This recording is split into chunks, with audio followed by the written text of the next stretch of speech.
na sinasabi na wala namang politika talaga yung pagpunta nyo doon para makipagpulong kay dating Vice President Leni Robredo, no? Pero tanggap nyo ba para kung ba't gano'n na kapag pupunta doon iniisip ng mga tao, since punta na kayo doon ba't iniisip ng tao tuwing pupunta doon nahahaluan agad na baka may mga plano ito sa mga darating na panahon.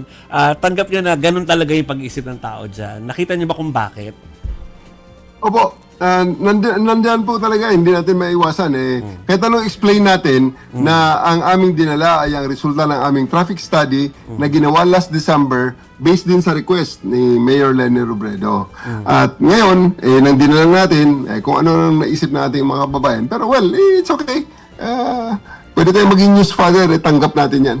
Kaya nga, pero naisip nyo na, baka kasi talagang clamor yon. So, hindi ba yun na parang positibo para doon sa mga pwedeng tumakbo sa mga darating na eleksyon na parang yun ay clamor ng publiko, kaya siguro naiisip.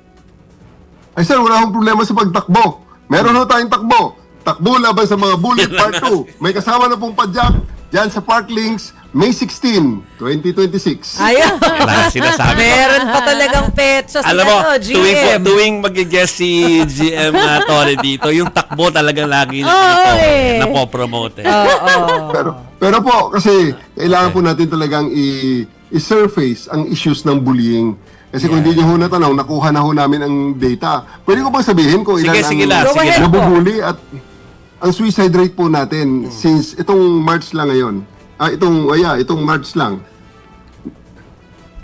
Itong March, simula ng March 1 to March 26, ang nakuha naming data. 45 na po ang nagpakamatay dito sa Metro Manila lang. So, ibig sabihin, halos araw-araw may nagpakamatay and every other day, 2 ang nagpapakamatay. So, at nakita natin iba-iba ang mga rason. Marami dyan is bullying. Marami dyan is nawawalan lang ng saysay. So, we are adding a new line sa ating MMDA 136. We are partnering with the National Center for Mental Health and the other mga groups na pwede makatulong sa atin na ma-stem ang bagay na yan. So, we want to add another lifeline sa ating mga kababayan na nangailangan lamang ng reconnection ng human touch para makapagbalik sila sa kanilang normal na pag-iisip at makabalik na hindi mag-give up sa buhay. So, pwede rin tumawag sa MMDA. Pwede rin. Para dyan. Labanan ng mga bully. Okay. Oo. Opo. GM, panghuli na lang. Baka meron kang mensahe kay former President Rodrigo Duterte. Kaka-birthday lang. Happy birthday, former President Rodrigo Duterte, sir.